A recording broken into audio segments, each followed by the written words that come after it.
Պուրիտանները, ամենօրյա ընթերցանություն, Թոմաս Մանտոն, օր օգոստոսի 26։ Դեպի քեզ եմ բարձրացնում իմ աչքերը, ով երկնքում բնակվող։ Սաղմոս 123-րդ գլուխ, առաջին խոսք։ Աղոթքի մեծագույն գործը սիրտը դեպի Աստված բարձրացնելն է։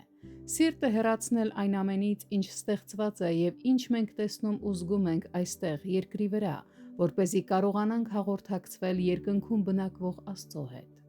Աղոթքը շատ ու աղմկոտ խոսքերի բազմություն չէ, այլ սրտի բարձրացումն է դեպի Աստված, որպեսզի մեզ պահենք այնպես, կարծես Աստծո հետ միայնակ ենք փառավոր սրբերի եւ հրեշտակների մեջ։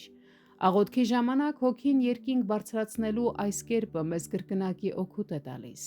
Այն մեզ ազատում է ցրվածությունից եւ կասկածանքներից։ Քանի դեռ մեր սրտերը չենք հեռացրել աշխարհից, կարծես մեռած լինելով ու փակված ներկա աշխարհի բոլոր բաների հանդեպ, այնքան հեշտությամբ դեռ մեր սրտերը կտարվեն երկրային հոգսերի ու մտահոգությունների մասին մտքերով։ Եվ քանի դեռ չենք կարողանում առանձնացնել ու մաքրել մեր հոգիները, այդքան դեռ մեր աղոթքները կընդմիջվեն եւ կխառնվեն բազմաթիվ անհեթեթ մտքերով։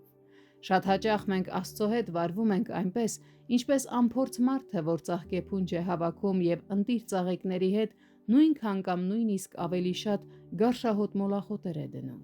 Մարմնական բնույթը միջամտում է, եւ մեր մարմնավոր սրտերը մեր աղոթքները խառնում ու ընդհատում են ունայն մտքերով եւ երկրային շեղումներով։ Երբ մենք մեր խնկամանով գալիս ենք Աստծուն խունկ մատուցելու, մեր խնկի հետ ծծումբ ենք խառնում։ Այդ պատճառով պետք է մեր ամբողջ ուժով ջանանք սիրտը բարձրացնել աշխարհից վեր Աստծո ներկայության եւ երանելի սրբերի ընկերակցության մեջ, որպեսզի նրան մոտենանք այնպես, կարծես երկնքում նրա առջև ենք եւ ամբողջովին կլանված ենք նրա փառքով։ Թեև մեր մարմինները երկրի վրա են, մեր հոգիները պետք է լինեն մեր երկնային Հոր հետ։